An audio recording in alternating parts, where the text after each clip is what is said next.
अच्छा, इसमें आराम आराम से सबसे पहले आपको ये समझना है कि शेयर कैपिटल और वो पार वैल्यू वगैरह वो चीज़ समझनी है। देखें भाई दोबारा से, पार वैल्यू होती है आपकी ओरिजिनल वैल्यू ऑफ शेयर, यानी कि 1 रुपये का शेयर है और आपने इशू किया है उसको 1.5 का, तो इसका मतलब है जो प्रॉफिट हम कहेंगे ना 0.5 को, उसको हम शेयर की लैंग्वेज में कहते हैं प्रीमियम।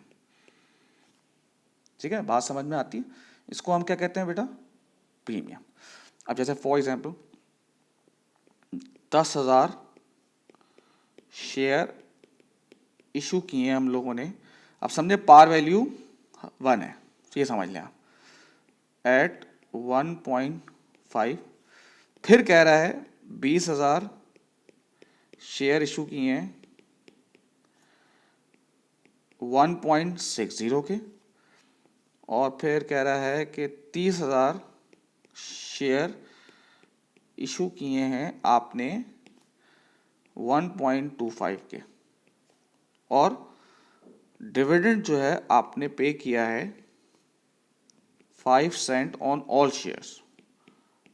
ठीक है, अब इसको इसको समझें तो सब समझ में आएगा। शुरू में सिर्फ हम करेंगे शेयर कैपिटल, प्रीमियम और जो प्रॉफिट है।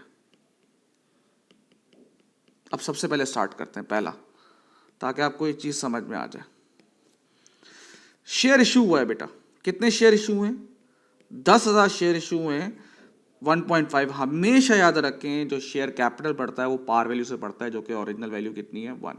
कॉस्ट जो उसकी ओरिजिनल वैल्यू होती है। देखो, अगर आपको डेप्रिसिएशन याद है तो आपको याद होगा कि नॉन करंट एसेट जो है उसका अकाउंट बनता था कॉस्ट पे। जो एसेट हम डिस्पोज करते थे उसमें सिर्फ और सिर्फ कॉस्ट रिकॉर्ड करते थे। ठीक है, तो शेयर कैपिटल में हमेशा पार वैल्यू रिकॉर्ड होगी, जो कि कितनी है? 1। तो ये हमने रिकॉर्ड कर दिया, शेयर कैपिटल हो गया मेरा 10,000। इशू कितने पे किया है मैंने? 1.5 पे। इसका मतलब प्रीमियम कितना है? 0.5। ये मैंने जाके प्रीमियम में रख दिया। कितना हो गया भाई? 5,000। उसके बाद सेकंड देखो, हमने मजीद शेयर कितने इशू किए हैं? 20,000। हमेशा शेयर कैपिटल किससे बड़ा हो गया? पार वैल्यू से, जो कि कितनी है? 1। अच्छा, प्रीमियम कितना है इस पे आप बताओ भाई? 1 रुपए का पार वैल्यू इशू कितने का किया है? 1.60। तो जो प्रॉफिट है वो 0.60, उसको हम प्रीमियम कहेंगे। ये आ रहा है आपका 12,000, प्रीमियम में रख दिया। फिर समझो 30,000 हमने शेयर इशू किए हैं,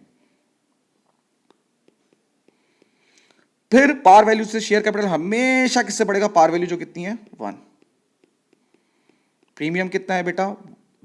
1 रुपए की चीज 1.25 पे इशू की है, तो 0.25 इसका प्रीमियम है। देख सकते हैं भाई, 30,000 टू 0.25, 7,500। ठीक है भाई।